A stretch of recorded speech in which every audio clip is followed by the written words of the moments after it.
फुटकाना रे, पल भर जिंदगी पानी के फुटकाना रे। सिया राम गाले बिना रे, राजा राम गाले बिना, सिया राम गाले बिना रे, राजा राम गाले बिना। पल भर जिंदगी पानी के फुटकाना रे, पल भर जिंदगी पानी के फुटकाना रे। सिया राम गाले बिना रे, राजा राम गाले बिना, सिया राम गाले बिना रे, राजा राम गाले बिना।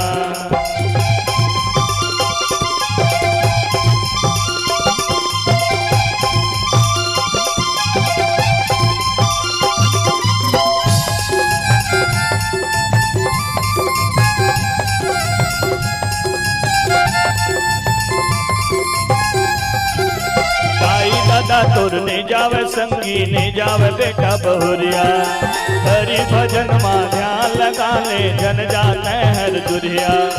ताई दादा तोर ने जावे संगी ने जावे बेटा बहुरिया, हरि भजन मा ध्यान लगा ले जन जाते हर दुरिया। देखत रह बेटे हाँ कब छुट्टी चोला नारे, देखत रह बेटे हाँ कब छुट्टी चोला नारे।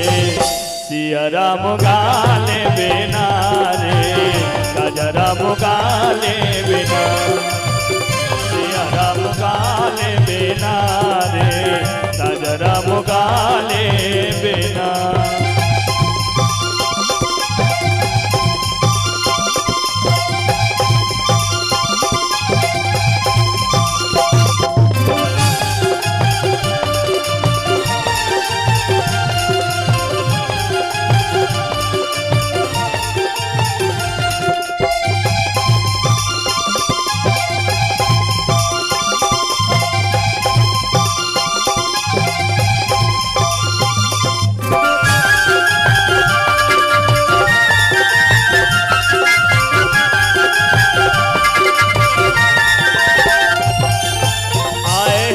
तो जाए पर ही सबके आही पारी, नहीं सके कोनो कर जगह माँ पंडित ओ बलधारी।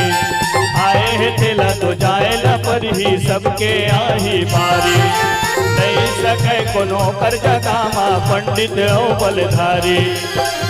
देखत रह बेटे हाँ कब छुट्टी चोला नारे, देखत रह बेटे हाँ कब छुट्टी चोला नारे।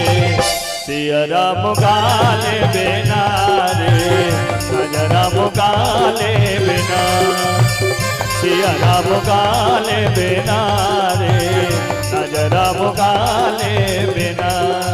हे भैया सुनते हैं जुरे राम दरबार, हे भैया सुनते हैं जुरे राम दरबार। हरि भजन लगा ले बे भाई हो जाए तुर बेड़ा पार, प्रभु भजन लगा ले बे भाई हो जाए तुर बेड़ा पार। हे भैया सुनते हैं जुरे राम दरबार, हे भैया सुनते हैं जुरे राम दरबार।